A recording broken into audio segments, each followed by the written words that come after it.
رضيت بالله ربا وبالإسلام دينا وبمحمد صلى الله عليه وسلم. Assalamualaikum warahmatullahi wabarakatuh. Kembali lagi di Kulon UI. Online on UI. Nah, di video kali ini ada sedikit tambahan yang berbeda, yaitu ada di sini. Ya. Ini merupakan mikrofon. Jadi jika sebelumnya saya hanya menggunakan mikrofon yang tidak terlihat, gitu ya, ada tripod, ada apa. Kali ini saya mencoba menggunakan mikrofon yang cukup besar. Ya, untuk mendapatkan kualitas suara yang lebih baik. Cuman di video kali ini bukan video review mikrofon. Okay. Video kali ini saya akan coba membahas mengenai intrusion detection system. Jadi masih menghubungkan dengan video saya sebelumnya, ya, tentang keamanan jaringan. Jadi kali ini saya akan membahas lebih dalam mengenai apa itu intrusion detection system.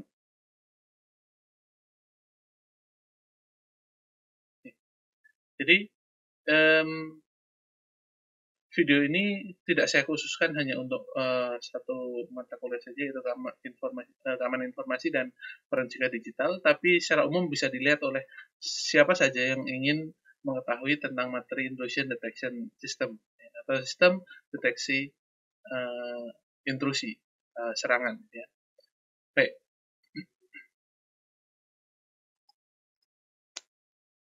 Nah, seperti biasa, ini disclaimer saya, yaitu materi ini saya adopsi dari materi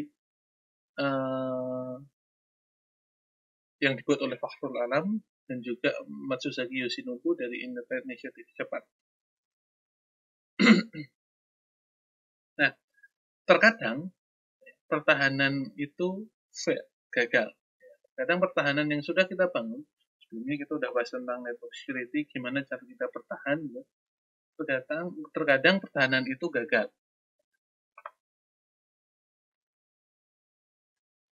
Nah, sekali lagi saya sudah pernah katakan, yaitu tidak ada defense yang perfect.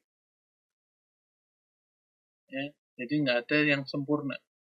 Nah, sistem keamanan itu dibuat, itu tidak seluruhnya bisa sempurna. Kenapa seperti itu? Yang pertama, apakah misalnya patch yang kita aplikasikan atau update yang sudah kita lakukan itu sudah cukup? Terus misalnya, apakah antivirus yang kita gunakan itu sudah up to date?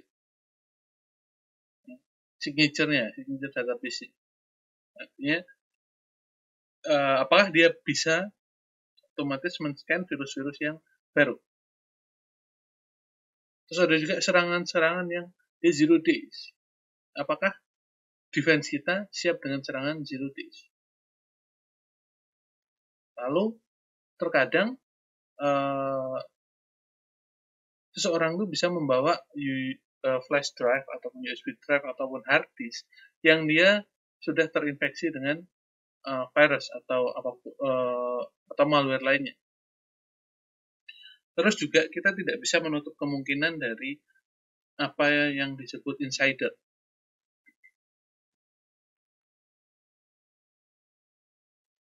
Jadi sangat mungkin ini di dalam tubuh sebuah organisasi itu ada insider. Itu tidak menutup kemungkinan. Jadi apakah pertahanan kita itu bisa bertahan jika dengan insider, itu juga masih dipertanyakan. Oke. Nah, terus sekarang apa yang harus kita lakukan? Nah, banyak serangan itu yang jarang terdeteksi. Itu membuat penyerang itu bisa melakukan serangan secara terus-menerus dan bisa menyebar ke tempat lain, tidak terdeteksi. Permasalahannya karena jarang dideteksi. Oke. Nah,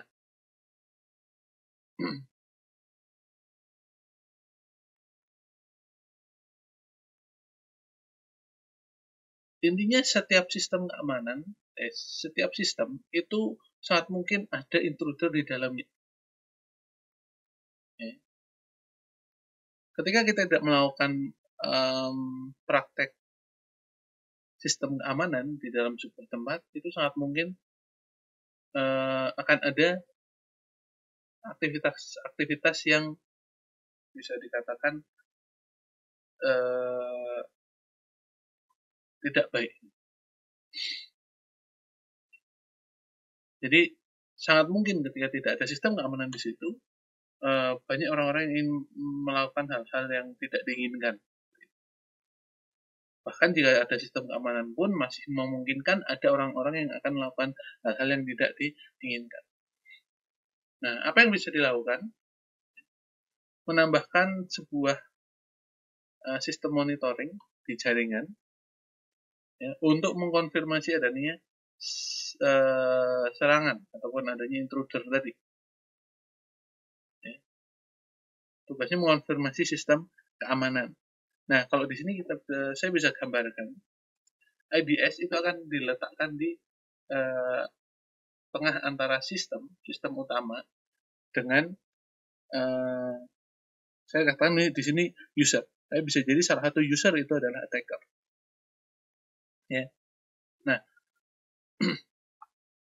apa yang bisa dilakukan oleh IDS? Yang pertama, IDS bisa mendeteksi successful attack atau serangan yang berhasil dilancarkan ke dalam sebuah sistem. Ini bukan mencegah, tapi mendeteksi. Singkatannya adalah IDS, Intrusion Detection System. Berarti untuk mendeteksi intrusi atau serangan. Bukan mencegah, bukan mendefend, tapi mendeteksi. Nah, tugasnya yang kedua adalah melihat sesuatu yang harusnya tidak ada di dalam sebuah sistem. Apapun itu. Ya. Bisa jadi virus, malware, atau apapun. Terus dia juga bisa mendeteksi file-file yang terinfeksi oleh virus. Bisa melakukan serangan ke mesin yang lain. Ya. Tapi dalam prakteknya ini jarang dilakukan. Ya. Artinya mendeteksi serangan ke mesin yang lain. Terus dia juga mendeteksi paket-paket yang harusnya nggak ada di tidak ada dalam sebuah jaringan. Harusnya nggak ada, tapi itu tidak normal seperti itu dia akan mendeteksi. Berikutnya dia akan juga deteksi pola-pola yang tidak biasa.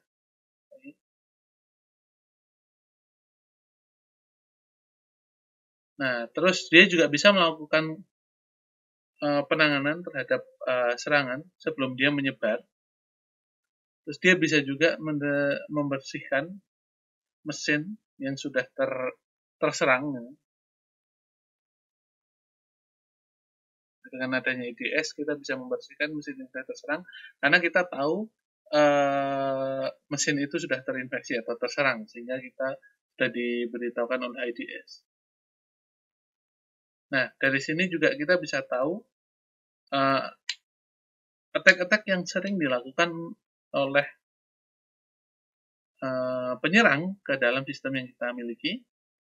Terus dia juga bisa melakukan statistical analysis dari aktivitas yang tidak normal. Apa yang tidak bisa dilakukan oleh IDS? Dia nggak bisa mengkompensasi autentikasi maupun identifikasi yang lemah.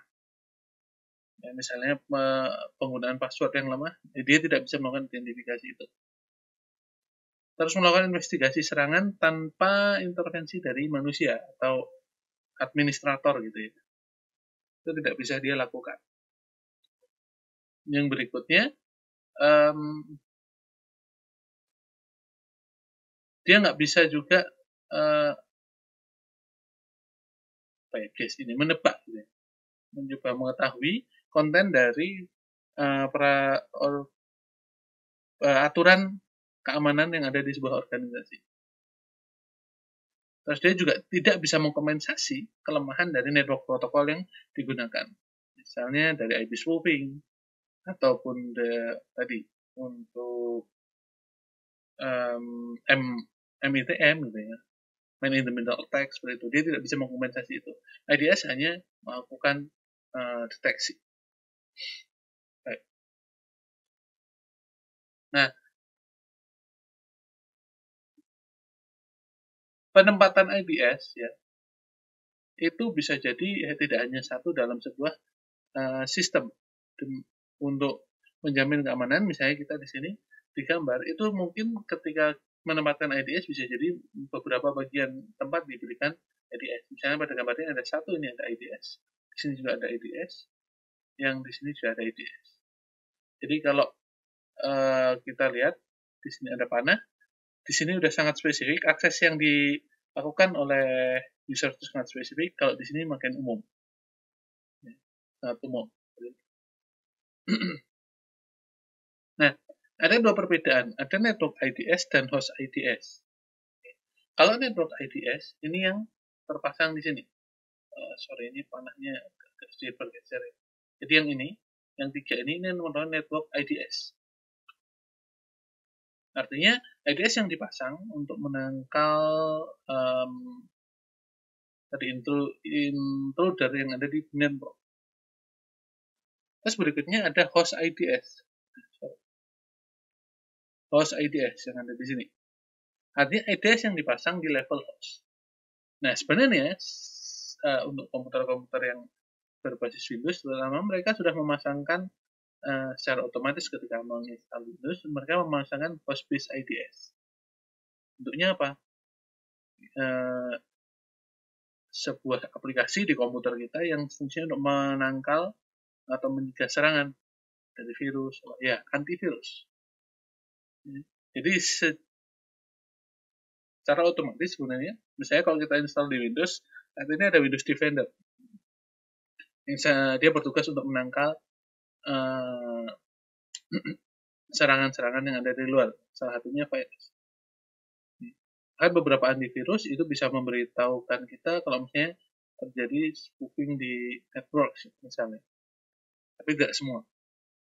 Artinya ada dua. Kalau network dia akan dipasang di jaringan, dia akan berada di tengah.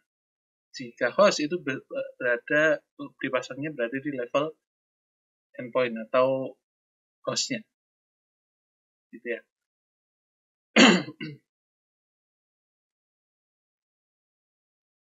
Nah, ini adalah teknologi landscape daripada IDS. Jadi yang dilawan dia di sini ada intrusion detection, di sini ada network, di sini ada vulnerability assessment, ada sistem. Vulnerability assessment itu schedule. Nah, di sini di sistem hubungan antara network dan sistem dan semuanya ini adalah file integrity checkup. Jadi tugasnya IDS-nya adalah melakukan integrity checking. Nah, kalau di sini ada vulnerability, di sini ada assessment, vulnerability assessment yang host based, yang di sini ada network based. Sistem ini berarti host ya, kita sebut sebagai host. Artinya di sini kita akan pasang network based IDS maupun host based IDS. Seperti itu. Jadi kalau vulnerability assessment itu untuk menjaga dan biasanya secara berkala. Untuk yang real time itu kita biasanya makanya IDS. Yang di sini kita untuk tahu seberapa aman sistem yang kita miliki. Kalau yang di sini dia untuk mendeteksi adanya serangan. Nah, di IDS itu dia menggunakan sistemnya adalah namanya alert. Ya. Jadi kita mungkin menerima jutaan bahkan miliaran alert dalam sehari, tergantung dari detection rules yang dipasang di IDS-nya. Nah, IDS biasanya menggunakan rules. Nah, banyak sekali aktivitas-aktivitas yang tidak betul yang ada di internet.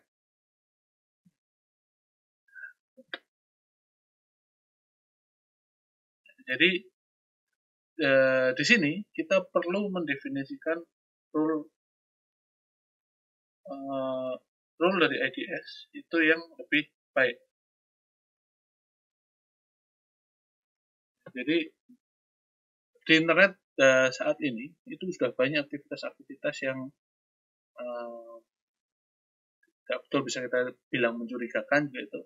Artinya kita juga harus punya sebuah rules yang juga makin baik. Nah, tipe alat itu ada dua ya, false positif dan false negatif. False positif itu maksudnya ya, jadi dia si sistem akan memberikan alert ya, itu kesalahan memberikan alert. Maksudnya gimana? Itu jadi sistem mendeteksi sesuatu yang true itu positif ya, tapi dia ter-reject. Ya, misalnya, jadi terjadi misalnya, katakanlah kita punya rules ya, di IDS itu adalah rules untuk mendeteksi DDoS, serangan DOS. Nanti apa? Ketika ada jumlah paket yang sangat banyak masuk ke dalam sistem, itu dianggap sebagai DOS. Nah, tapi ada suatu waktu di mana memang secara normal ya, paket itu jumlahnya banyak. Misalnya, kalau misalnya di kampus gitu ya, paket itu akan masuk jumlahnya sangat banyak. Itu ketika key in. Normalnya akses ke Unisys ataupun yang portal digunakan untuk key in adalah berapa, tapi pada saat masa key in itu banyak. Nah, itu bisa jadi IDS bisa salah mendeteksi. Nah, itu yang disebut false positive. Jadi informasinya positif, ya cuman oleh IDS dianggap sebagai intrusi, jadi incorrect rejection. Yang kedua adalah false negative. Ini si IDS itu gagal mereject sesuatu yang false, salah.